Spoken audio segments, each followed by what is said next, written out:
Hello and welcome to another episode of the Beyond the Success podcast. Before we get started, I'd just like to say a big thank you to South Bay Yacht Charters for letting us use their yacht. Other than that, we are joined by Anna Vardanyan.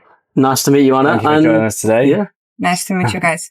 And we're just wondering, basically if you could take us to the very beginning and let us know who you are and what you do. Well, I already said that I'm Anna Vardanyan, and I'm the founder and CEO of VANNA Watches, which is an international women's wristwatch brand. We sell online and in stores around the world through distribution.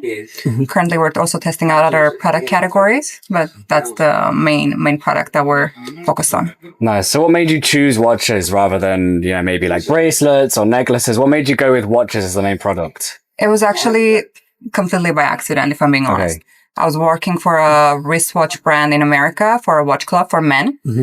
And while I was working there, I created some designs, and the founder of that company actually saw potential in my designs. He said that this is actually these are worthy designs to actually create a brand out of it. And this is the aspect of luck where I was in the right time, in the right place, and also bringing my capabilities, which is being able to design something. He gave me all of his contacts, connections, and he also became an investor in my brand. And Nice. together we created VANNA.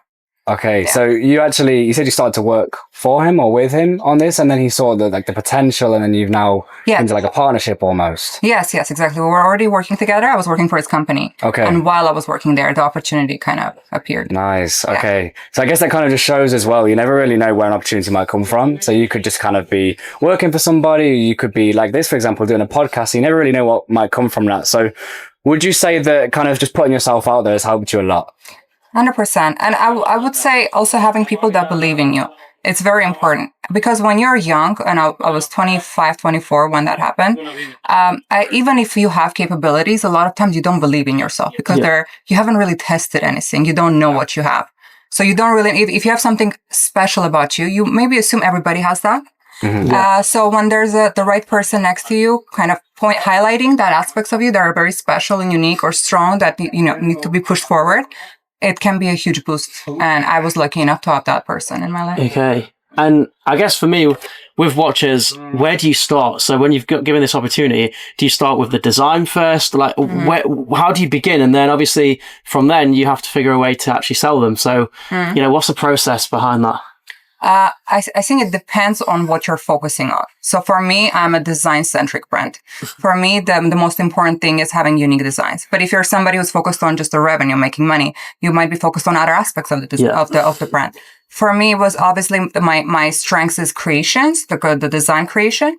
So for me, that was the start. Once I had the designs, I had the mentoring of the other aspects of the business because I never did business before. And that's how it kind of went. Okay. So these designs then, what makes these different to other watch brands? Because there's so many watch brands out there, here in Marbella, like all over the world. What makes your watches like different?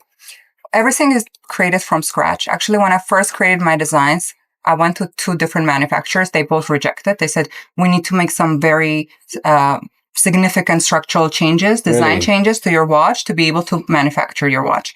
Okay. And I said, no, because I want to create exactly as it is. Yeah. Obviously, there is some leeway. I'm not completely irrational, but they wanted to change to a point where it wasn't my design anymore. Yeah.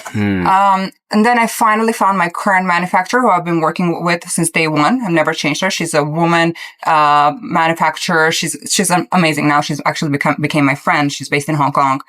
And she was able, she's like, give me some time, give me a couple of weeks. I'm going to figure this out. And she figured it out. She didn't change my design much, maybe a couple of millimeters here and there. And it's been a great partnership. That's great. And so once you've got the design, how did you then go about selling the watches? First, we started online. Obviously, created a Shopify website. I created the website myself. Even our current website right now is fully managed and created by me. Wow. Because I also have that need to control all the creative aspects of it. And also website is the face of your brand. Yeah. So learn how to use Shopify. It's pretty easy. I think everybody who wants to start something, they can do it themselves. They're a little bit tech savvy. Listed them online, obviously paid marketing, paid ads, got some traction. And after a while, some retailers started reaching out after year one, I would say, after heavy marketing, because I had that possibility to market heavily. Brands like, I'm not sure if you guys know or not, these are American brands, Anthropology, Free People, Revolve. I don't. I can't say I do know. People who are in America, the Americans will know. The Americans will know. These are top level players in the game. They slowly started. Some we reached out, some they reached out themselves. And this was such a huge validation for me because even when things are rolling, you're like, I'm not sure. Like, why is this? There's the momentum, but I'm still not sure. And then when big players like that you've been admiring, I lived in a building where downstairs I had Anthropology, Free People. And I'm like, this is happening. This is actually happening. And they started reaching out and they carried our products. I even did a collaboration with Revolve, which is the number one retailer for any girl that you ask around, like from 20 to 40, I would say that Revolve is the number one brand. We did a limited collaboration with them. We did actually this watch, which has a peacock feather in the dial. That's very beautiful. nice. Thank you. And we did 100 pieces and it sold out within 2 weeks. Wow. So they're having a lot of great wins, but sometimes you get this kind of opportunities and you think this is going to be life-changing. A lot of times it is great for validation, but some of them do not actually end up being as, in terms of revenue, in terms of growth, they don't prove as much to be, beneficial. Sometimes you don't expect much from a collaboration and it actually turns out to be way more important, in the growth of the business. Yeah. So you've kind of managed to partner with different kinds of companies that are really quite big, but obviously you found like, okay, it's amazing. It's validation. You can now say like, oh, I've worked at this company. You managed to sell out 100 watches in such a short amount of time. But then at the end of the day, I guess it's important to actually build your brand more than anyone else's. Even though you're collaborating, as you said, it doesn't always work out to be what you thought it might be. So it's fine doing collaborations, but I guess the main kind of factor, I mean, correct me if I'm wrong, is obviously building your own brand and making sure that you can be kind of sustainable by yourself as well. Right. Yes, absolutely. And it's always an uphill battle. There are months where you're just absolutely struggling. You're like, what? All of this wins. Where is it? Yeah. It's always up and down. You just learn kind of to roll with the punches. And, at first I was always panicking when things were not going as because imagine you have a great high 1 month and then next month things are slowing down and you're like, oh, it's breaking down. It's not working anymore. You just learn you recognize the pattern and you just adapt. And now I'm at a stage where things are a bit more calm because obviously after the privacy changes of Apple, marketing has been really tough. Yeah. And I don't feel like we've fully recovered after that. So there's always like new ways of testing now with AI, ChatGPT ads and this and that. We're testing, we'll find our way. But it's never a smooth process. It hasn't been for me because now I'm actually alone in the business. So I'm handling it by myself. I don't have a partner anymore. And that also as a woman, it's another question, like, is it good to be a woman in business or not? In a lot of ways, there's a lot of benefits because men who are generous and kind, they always want to help. Yeah. On the other hand, you still have that moment where you have to prove yourself a little bit because it's not just a facade that you're seeing it. There's more behind it. So it's good and bad. But on the other hand, I feel like a lot of women from the day they're born, they're not taught to be your go-getters. They're taught that you need to be this way. You're a woman. I was fortunate enough where my dad didn't raise me in this traditional sense. And I'm not saying that that's a bad thing. Yeah. I think every woman should be authentic to what their own needs and what they want. I was lucky enough to where my dad always taught me to not rely on anybody and to, be independent. And I saw him admire always strong women. So, to me, it's not even an option to wait for somebody to come save me. Of course, it's nice. I will never reject help. No. Yeah. But it's good to believe that you can always handle tough situations by yourself. Yeah. So, yeah. And I guess leading on from that, obviously a lot of people have business partners, which means that if one day they're not feeling motivated, a business partner can help them stay motivated. So being in the business on your own, how do you kind of maintain motivation? You just whip yourself into submission. It's really hard, especially if your environment, if you're not surrounded with people who are also pushing forward, who are also struggling. If you're in a home and let's say, and everybody in this household is just struggling, it puts you in this mindset. Yeah. If everybody around you is having a great time, they're relaxed, they're enjoying, they're getting matchas and Pilates every day. Yeah. It's really hard to motivate yourself. And also you feel like, am I stupid? Why am I struggling while there's easier ways to, to move forward in this life. But in the end, you always have to stay true to yourself, because you have to pay for everything in this life. Yeah. So I just keep it in my mind that this is the life that I want. I imagine the future that I want for myself. And this is the path that I can get there and be the proudest because I did it by myself. Yeah. Mm-hmm. Yeah. So that's how I motivate myself. Nice. We've spoken to a lot of people on these podcasts, and we've done a lot of interviews with people where they say environment is so important. As you just said there, depending on kind of the people that you surround yourself with, they can actually determine how you're motivated or how you work yourself. People, I think it was Renz, we did a podcast with a guy called Renz, and he said, if you're around 4 millionaires and you surround yourself with them 4 millionaires, you'll probably be the 5th millionaire. But, if you just surround yourself with people that maybe aren't really motivated, don't want to talk about business, they're all kind of happy in the 9-to-5 jobs, which is fine. You probably end up like that as well. And it's really, you got to make sure you can get into that kind of the right groups of people. 100%. And it's a bit harder with women because it's rare that you find an entrepreneurial woman. Yeah. And then also conversations become a bit tough because interests are different. So that's, I would say, the hardest part, finding the right group for a woman. And unfortunately, here in Marbella, I found a lot of beautiful women. I have great friends here. I enjoy their company, but I don't have many women who are in the same situation as I am. So I really feel lonely in that sense. So I have some men friends, but again, it's hard to, create friendships between men and women. It's a tough topic. Yeah. But yeah, you just got to have discipline to stay focused. And yeah. Makes sense. And I guess you've been in a few places, you've lived in a few places. Where would you say has been the best place you've lived for being able to, I guess, have women in a similar situation to you that you can kind of relate to? No. Nowhere. Nowhere so far. No, I mean, I was born in Cyprus. I grew up in Armenia, and then I lived in America for my adult life. And then I moved to Marbella.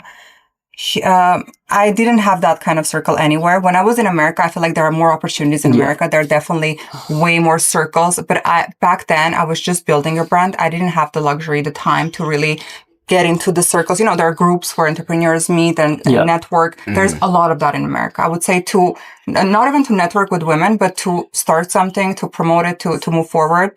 I don't like America. I don't want to go back. I don't want to live there, but it's still the number one place I feel like for opportunities and growth.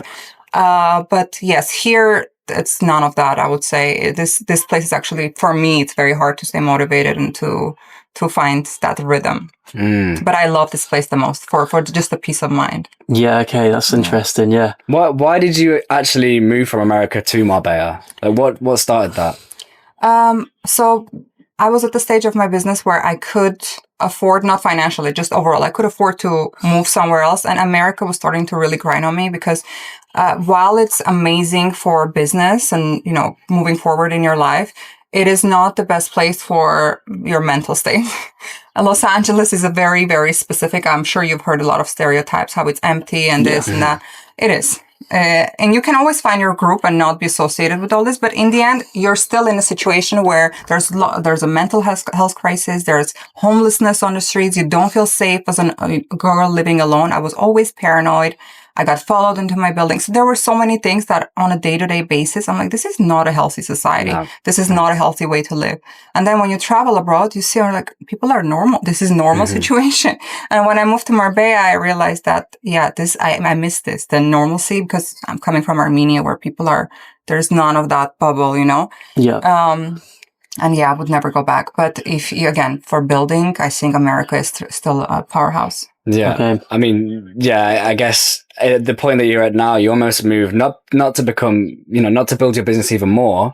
Like you said, in America, it's great to build a business and make money, but it's almost not even like a financial factor that you've moved here then. It's more like safety, more of like mental health kind of factor rather than the money. Yes, absolutely. No, actually financially, this is not good at all. Okay. There's not, at least for me, I mean, you can do real estate. Everybody's doing real estate. But in terms of opportunities, taxes and all, it's not good. But I feel peaceful here. Even on the worst day, when I step out, when I walk, I take a walk on the beach, I just feel so peaceful. I'm like, it puts everything into perspective. And I think, hey, it's not that bad. I'm here. It's beautiful. Yeah. And in terms of the watches, where's your like biggest geographical location that you sell them? United States. US. Online, yes. So we're in marketplaces in the United States. We didn't have many retail, actual physical locations in the United States because I feel like America is more online. Everything people love to shop online. So we're in US through our website and also in marketplaces. Nordstrom is one of the biggest ones. It's like Corte Inglés for America. Okay, nice. And here and around the world, we have, the stores in some countries, Ukraine, Israel, Turkey, Georgia, Armenia, some other places that I'm not remembering right now. But yeah, the main market is United States. Okay. Now, I was only going to ask because I thought it was, and I just wondered, I know it's online, but is it more difficult now managing the business from Spain, although it's online, rather than the US, or is it just the same because you work online? The best situation was when my office and where we fulfilled everything was in LA and I was there. That was the best because I get to see the product. I'm testing, I'm checking, I'm organizing shelves myself. This is what I was doing. Like I would stay until 2 a.m. organizing my office, everything on the shelves because it really, I felt so happy doing it. So that was great. And also walking in and everybody sitting in there, it was a great situation. I miss it a lot. I look back on it with such nostalgia. Nostalgia. Yes. And after a while, I realized that I cannot be such a control freak because business, there are so many aspects, things are going to break and it's never going to be fully under your control. If we're looking for the ideal situation, that's the ideal situation. Yeah. But then my personal life is kind of compromised. It's not the same. Yeah. So I just made that decision that at some point, also for costs, better to move the warehouse. Now currently it's in Michigan.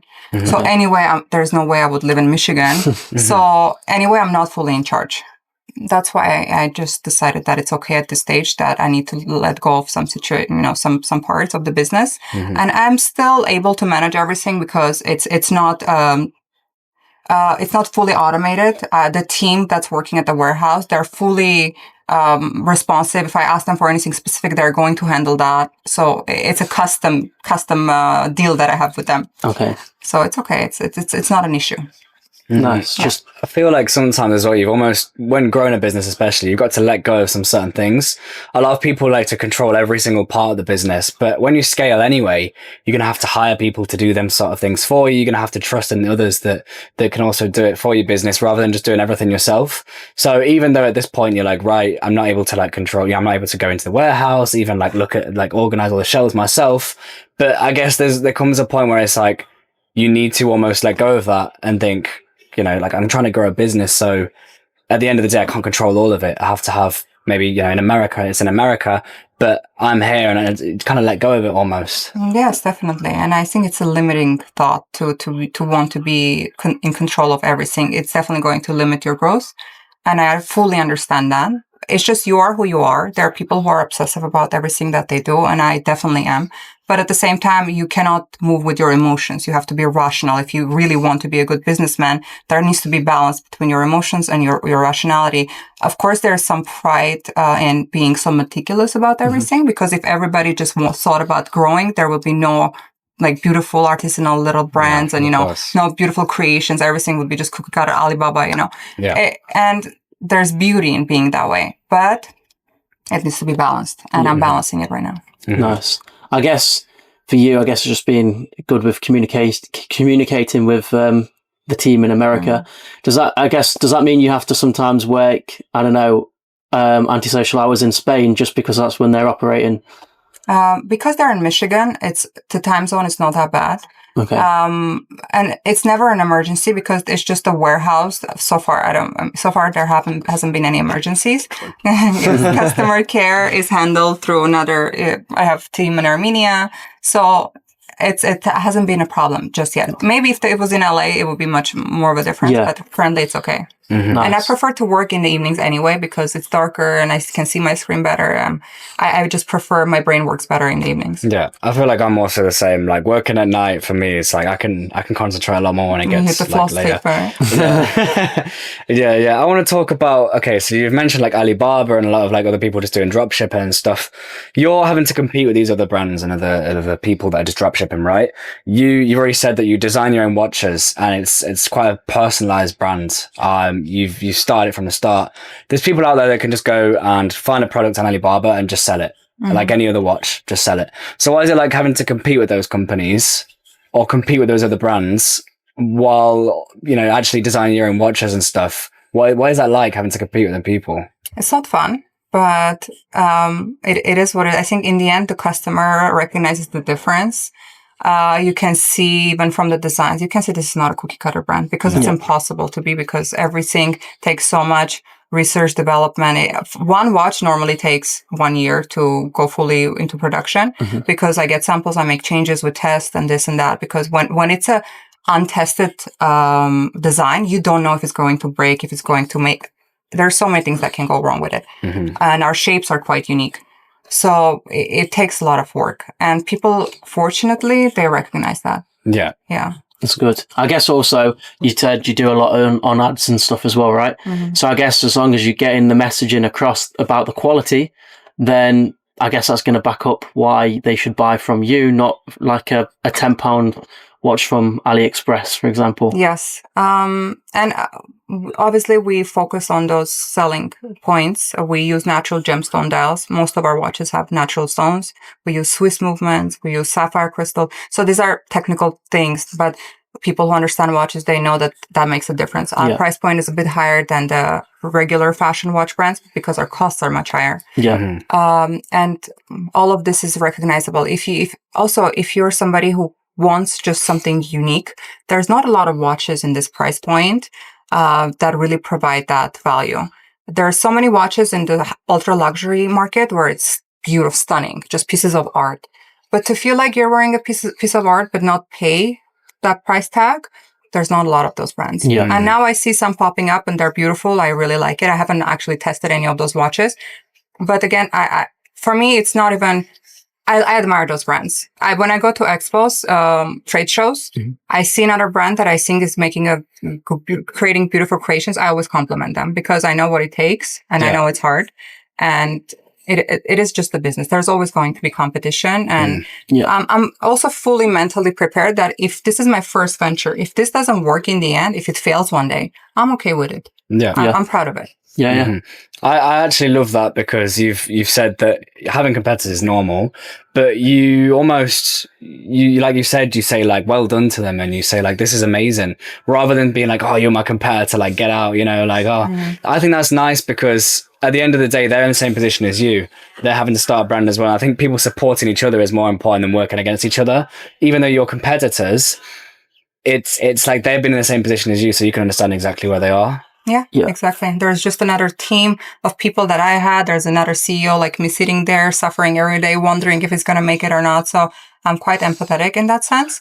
Obviously, if there are brands that have more aggressive ways of targeting, they're targeting your brand keywords and this and that. I don't like that.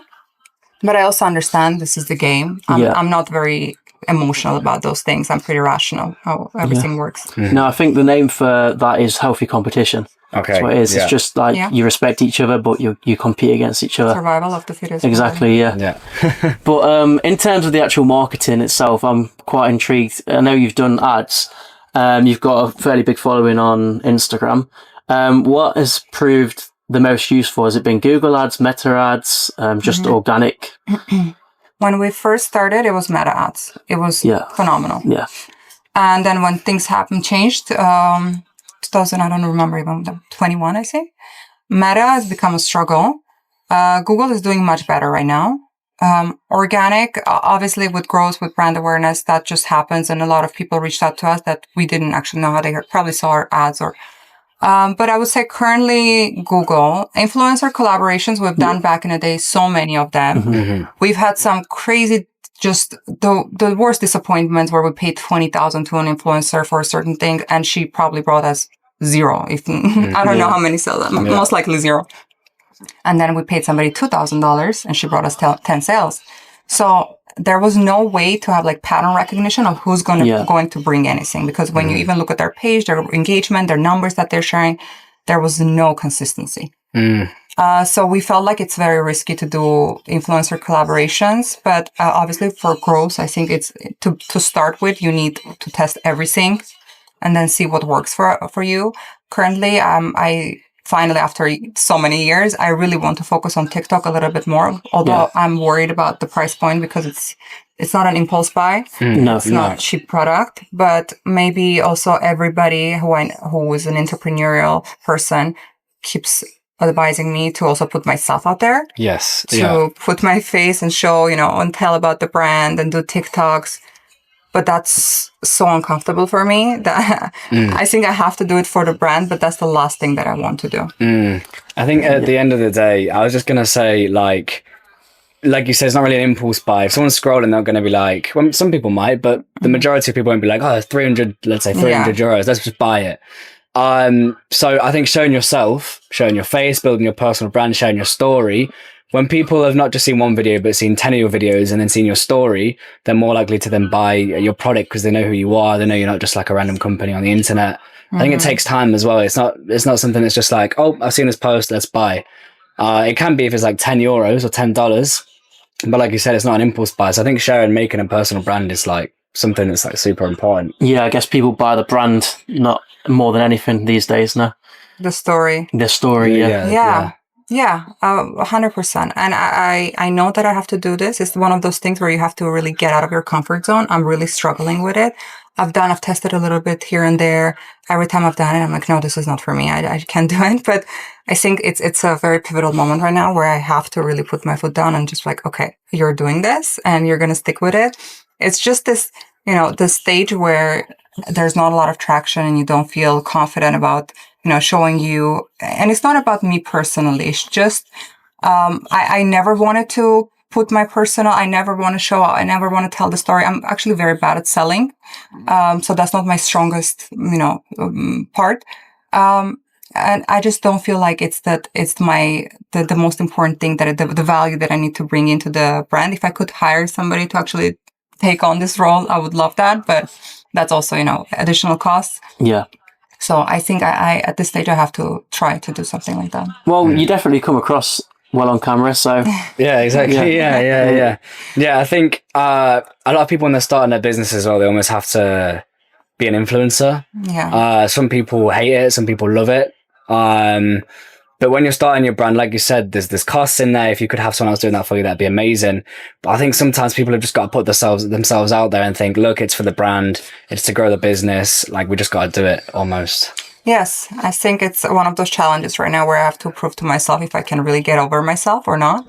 And I think I will do it. Yeah, I'm already starting. I already posted one video, and everybody's response is very positive and everybody's supportive. I'm not worried about any like hate comments or anything. That won't affect me. Yeah, no, I don't care about that. It's just about my comfort of doing this and actually posting something that I am personally not. I just don't love that. But there's always ways to do something that's kind of you can tolerate, Yeah. So I think sometimes doing it indirectly as well, like doing videos indirectly selling, actually get you more sales than a video that's just selling completely sometimes. So even that, maybe it's more natural to do videos like that, and it sometimes works better as well. Yes, and the sad thing is that in this world, in this day and age, the things that sell are not always the most like honest, high integrity, tasteful ways of moving forward. And that's probably the most limiting thing for me, because even in my ads back in the day, I had so many agencies. They would be like, put this message out there, put the price, discount, this, that. Like, I just don't feel good doing all of these things. I want to be proud of it, but I got to a stage where I realized that I really have to compromise, because all of this like top entrepreneurs becoming billionaires, millionaires, they're not so high. Every move that they do, they optimize based on what's going to convert, what's going to scale. And me sitting there wondering if this text looks good, it's just not the best way to move forward. So I made that pivot in my head, maybe 2 years ago, where I was like, okay, I can't really scale this way. And again, because it's my brand, it's, I have a lot of pride with it. I want to do things in a tasteful way. So it needs to always be a balance. I will never pivot to let's go all salesy and just like push this forward. There will always be a part of me that will hold on to that integrity. But again, you have to be a businesswoman first, because in the end, this is a business. I'm not doing it as a side project for fun. So a bit tilting towards more being focused on scale right now. Yeah. Yeah. Nice. What would you say after, like, going through all of this kind of process and stuff? How long have you been doing this for, by the way? Like 6 years. 6 years. So for 6 years of starting your own business and growing it to where it is now, what is like the best thing that you could take from that and give to someone as a piece of advice? You have to be true to yourself. If you're doing business because you have some fears or because somebody told you this is a cool thing to do, it's not the right reason to do it. You really have to get rid of the noise in your head and know why you're doing something.